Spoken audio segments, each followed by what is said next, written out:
Eminem, man. So I thought you loved Eminem back in the day, or I did. yeah, Eminem I was your did. I guy back then. did. I Like, did. I'm Just I did, the man. It's Marshall just Mathers LP and everything, because you hmm was one of the first one like that. yeah. That's what people And don't then like, Aquemini man. and all People that shit. don't give Like, me all that shit. you Yeah, like, they give no, me shit, but they don't Aquemini know. was a big thing that you started me off, or started you in our circle or whatever and Yeah, stuff. Like, Outcast. it was Outkast, Aquemini was one of the hmm biggest ones.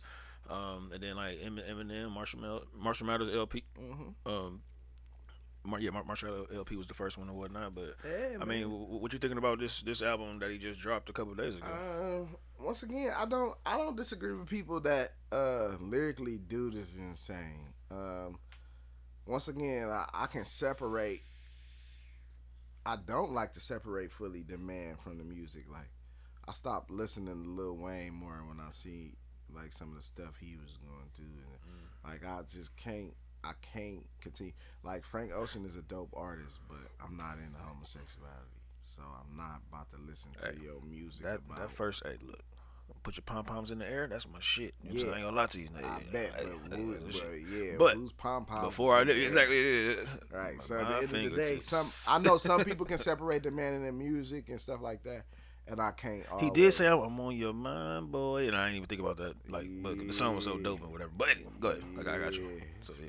So fucking. separate. So separating. So all right, before we get to the Eminem thing. So with that question, 'cause you said you separate da da da. So can you separate the talent from the artist? Like meaning like, so can you separate R. Kelly from Yeah, being the but artist of but music, but and I, then but in my R. Kelly body outside? naturally I carry a certain disdain or a certain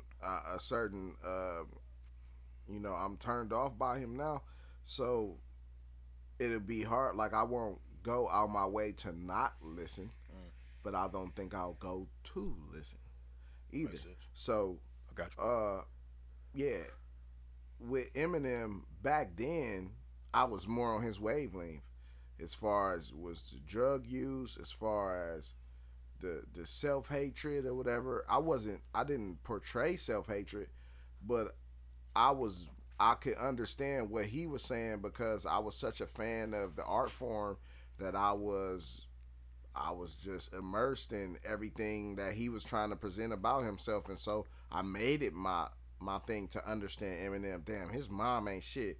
That bitch fucked up. Hell, he should take drugs and get high because she made his life fucked up. Like he should make this song about killing her because who mom would do that kind of stuff to their son? Like I would verse myself in that to kind of understand where he was coming from. Mm, You know what I'm saying? Like, damn, why this dude keep making fun of him because he worked at the Coney Island? He ain't got no money. He's just a little broke white boy from 8 Mile. He can rap real good. He should fucking battle and kill you with his battle raps, or he should fucking take his Walkman and choke you with a Walkman on.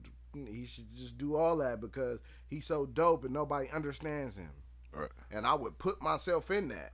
I would do that with a lot of artists so I could understand them. And then as I grow as an adult man, I'm like, this nigga act like a bitch. Cause that's because then those behaviors to me seem different. You know what I'm saying? Then I start noticing like, damn, bro, you don't beef with no real niggas. You always beefing with Ariana Grandes and shit like that. Like, Nick Cannon. Oh yeah, no, Nick Cannon be coming to him, man. yeah, Nick Nick Cannon Cannon bringing doing his. pretty good with the Eminem disses. I You think think Eminem so? is making it his thing not to address Nick Cannon, to not because I think he actually lost the last battle with MGK, Oh in yeah, a sense, and that's the I question I was don't gonna think ask you. Eminem can suffer another did he win, did he didn't. Like either he gonna smoke fucking Nick Cannon or he Right. shouldn't just say anything. But I just think I felt when the music resonate with you, I fell out of that with him because I felt he was super talented, but he just used a lot of filler because we had heard the story so much. What else can you rap about? It's like when people be like, "Damn, that's all rap music now is just this and this and that." Well, for me and Eminem, it's always murder and fucking word tongue twisters and fucking, and it's never the substance that I'm looking for right now in my Right. life to appeal to me sonically. So So who you got sonically now? I mean, because like and I would say that I mean, well, actually I asked this question who you, but it's a two parter. Um, who you looking at sonically? I mean, new or old or whatever, it doesn't matter. But then I would caveat also because like I'll be the first to say that I didn't know who. I mean, I knew of Nipsey Hussle, whatever and stuff, but once he got slain or whatnot, and this just his story coming out of what he did, what he was about, and how he evolved his life or whatnot. But musically, sonically, I didn't know his how hot he was or whatever and stuff. Like, I mean, do you think that was a bandwagon thing to an extent, or you just have to be one of those guys that's touching the touching the music streets or whatnot that like far as a listener or whatever or a Mm, consumer? yeah, first time I heard of Nipsey Hussle was like early 2010s or late 2000s, and I was on my way to Atlanta. I had some promo discs for Giga Gang, and it was me, the Blood Cousins, Collab, LV, who popping out in Cleveland heavy, and we was down there, and Great Wall, who runs Studywood Studios, just buzzing in Cleveland right now. He was listening to Nipsey Hussle, and I forget what CD it was. It's some kind of red CD. I think it's like all red or whatever. Him on the front. And that was the first time I heard him, and I liked the dude because he was talking about. I resonate with gang culture a bit, and he talked heavily about it, and he was just real versed and had like some other stuff going on with his gangster shit. It's kind of like what we hear now of him, but it was a little bit more rugged. And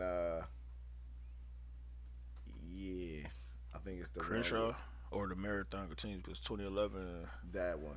Um, It was around that time because I said late two yeah, thousands or early 2010s. right. So the marathon continues. It was That's all red, so 2011, it got to be that one. and then 2013 is Crenshaw. It wasn't that one. It was Okay. that one right there.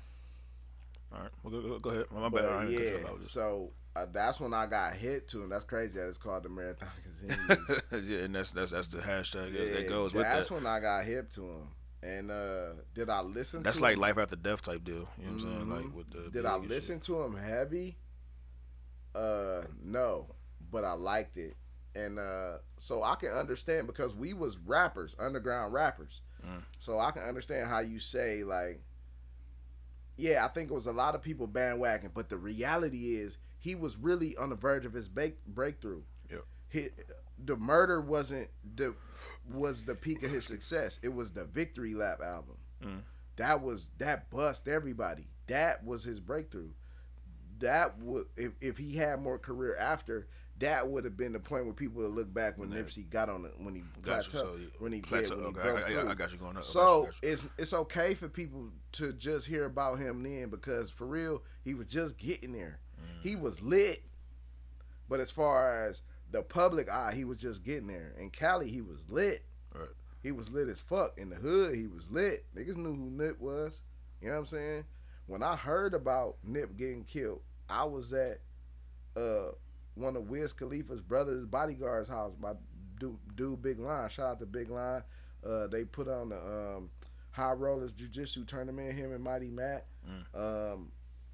Yeah, I was at Big Line house, who was like security for Wiz. And he, in the middle of the conversation, he like, damn, hold on, y'all. And he telling me some OG Crip dude from out there calling him, telling him Nip got hit up. So obviously, I'm saying that to say he was webbed to the streets. So to me, you had to be versed in some type of underground field to know him beforehand.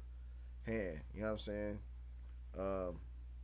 So yeah, I don't think it's a bandwagon for people. I think what's crazy is that the Victory Lap album and the love he was getting and about to get for that got trumped by his death, and he was doing so great. I think it's so perfect and crazy at the same time. He was doing so great at the time of his death.